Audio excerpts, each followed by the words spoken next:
Gigi, there's this new trend where you're listening to YouTubes or podcasts of people who become your friends because we're lonely. Literally, I've been sitting here waiting for you to come on, listening to your books and baking. You were featuring Sally, and I was like, your sister, you seem like you're just having the best time. I want to be your friend.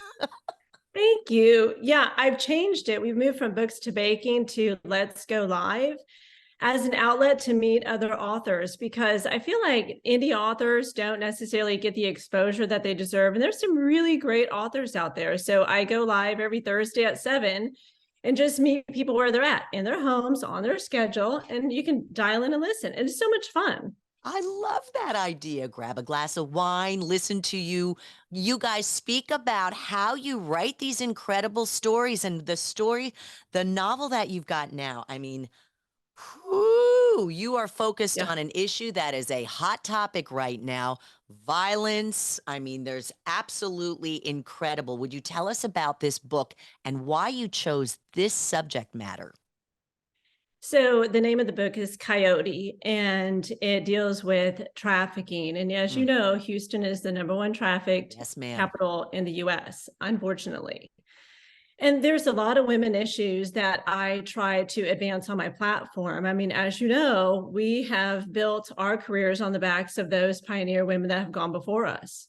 And so part of the awareness and outreach is to write stories from the viewpoint of women that and how they're impacted. I know that the numbers are staggering when it comes to trafficking, and it is so tragic. And I sometimes feel that we don't necessarily have the exposure, the awareness, or the resources for these types of topics for the victims. You So in know, the I back of my book, I do have all the hotlines listed, because if you know of someone, both male and female, children the same, I want people to reach out and to be aware and get them help. there is this the rodeo is going on right now, and the calf scramble I love to be a part of. And in Yeah. case you didn't know, a lot of people don't realize what goes on behind the scenes with these kids.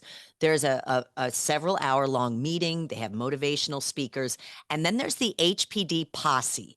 And this goes back like almost 100 years, the Mhm. posse. And one of the officers who dedicates his time to these kids is in the sex trafficking arena of law enforcement. And I Bless his look at heart. him and I'm like, may God bless you. For Because sure. what his life must be like, what he sees that you can't unsee, you know?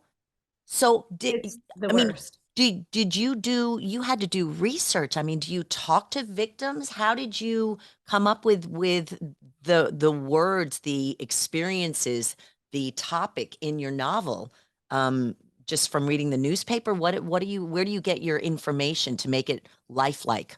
So my church, good question. My church does outreach. And so it's outreach Ah, to many ministries. And one of those are domestic violence victims, sexually trafficked victims. And it is tragic. I think we underestimate people's trauma. We expect people to just live on with it, to not let it impact their lives, but it becomes a sort of a grief that we carry with us. And so I think people compare their traumas to those of others, and they minimize it. And this is no way that this should be minimized in any sort of way. Make sure the resources are given to the women that need it. So I did a lot of research with my church and that ministry to was understand what it is like. Was there something that your church said, maybe a service that you thought, you know what, I've got to get involved because all of us want to get involved some way, but we don't, it's like the dark web. We don't know how to get involved. What do we do? Yeah, and that's where I think when we talk about awareness, I mean, when you really start to watch your circle of influence, your friends, how they interact with their own children, who your children are hanging out with. Yes. The saddest thing I did find out is that, and this is just my own naivete, is that women are recruiting women into this lifestyle, into this trafficking. And that is so horrible. There was a gentleman that I spoke to, and he was younger. He was a 15-year-old boy. And like this 19-year-old girl, we all have been there, it's the high school crush, and she got him into it. And it's so we guard, as parents, we guard our children from the physical evils, if you will, but it's the cyber, it's their connection, it's who they're talking to online, it's who their circle of influence is too.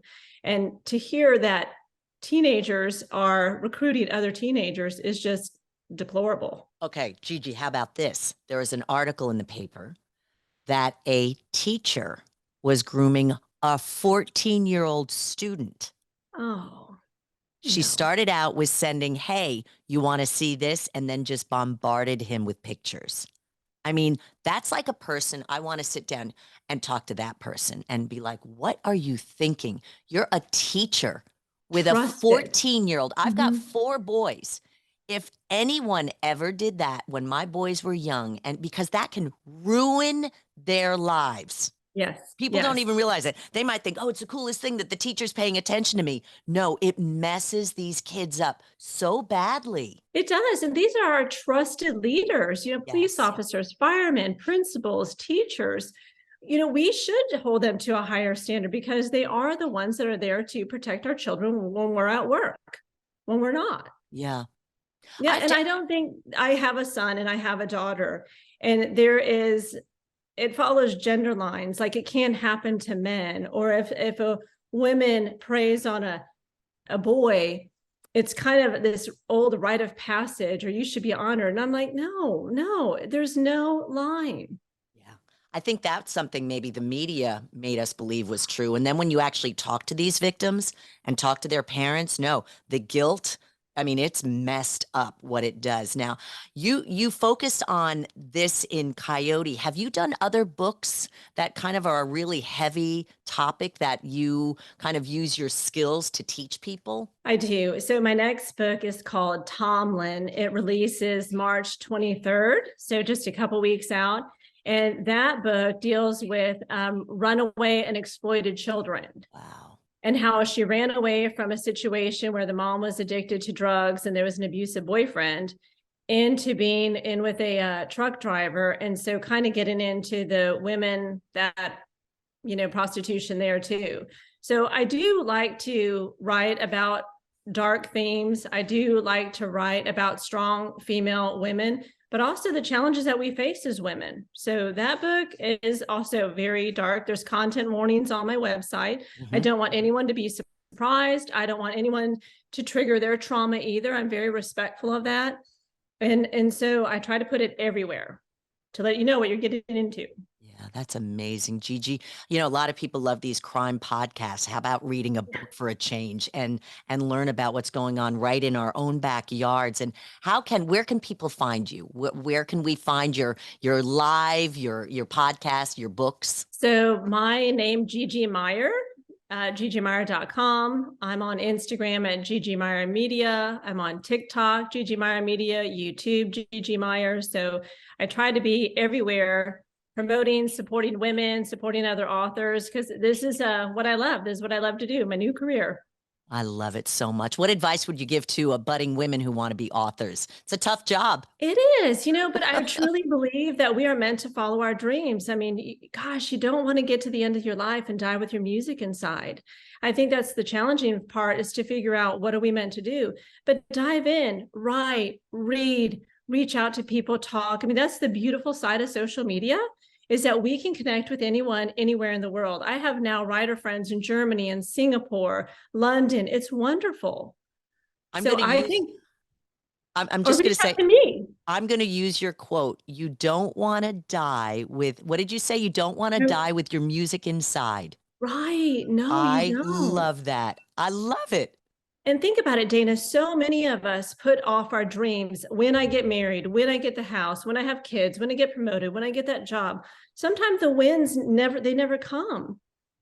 And then you get to the end of your life and you're like, what was this all for? That's not what was meant to be. That is excellent, Gigi. A delight to talk to you. I'm glad you listen to Sunny. I I read do. your I love it. I see through this, I get to meet you and your books, and I can't wait to sit and just listen to you guys do live stuff and talk to authors. We can all join in, right? Yeah. Oh gosh. Yeah. Every Thursday I'm on Instagram, 7 p.m. Central, talking with authors. I'm booked out until June. All indie authors just talking about their craft, how they started, where they can find them, what's coming up next. We do a rapid fire. So it's just meant to be fun. And you're right.